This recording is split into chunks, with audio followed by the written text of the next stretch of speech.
The final big obstacle to acting collectively and effectively is people's own self-interests.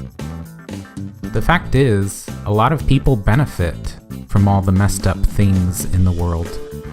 They profit. They enjoy having a higher status than most, and they have privileges and advantages they don't want to give up.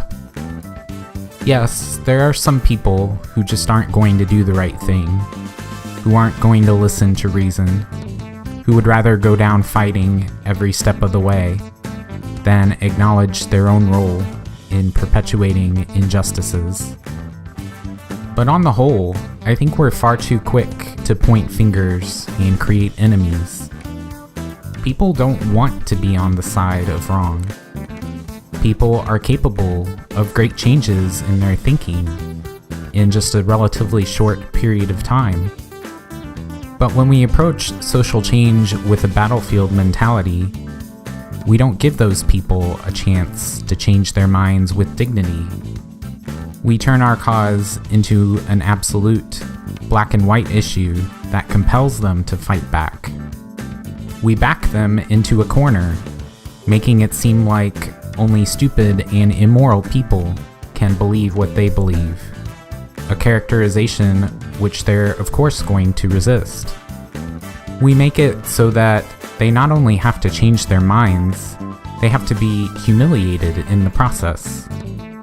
They have to make a big public show of their guilt and undergo the mental torment of realizing how wrong they've been all these years. No wonder people aren't willing to own up to the errors of their ways. I'm not saying there shouldn't be any public repentance and amends. That needs to happen, and it needs to be sincere.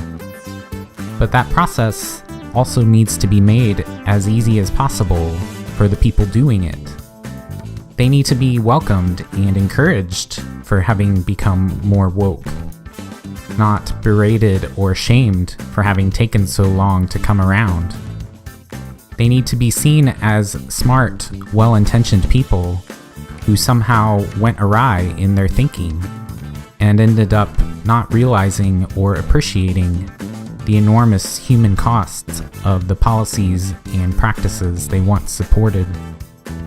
People, even people who run major institutions that have perpetuated injustices, are capable of changing their ways.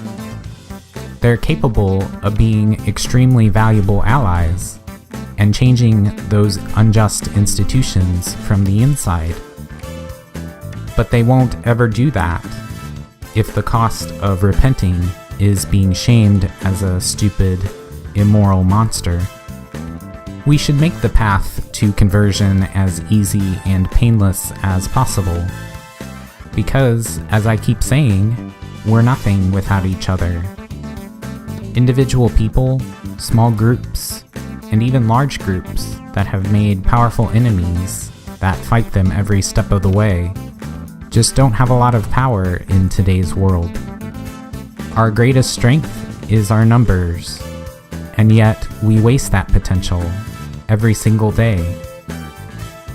I'm not trying to tell you not to think for yourself, but when someone or some cause portrays being vengeful or emotionally violent against converts who sincerely want to change their ways as justice, you should be really skeptical. Good causes need as many people on board as possible. We should welcome, not alienate or shame, everyone who wants to be on board.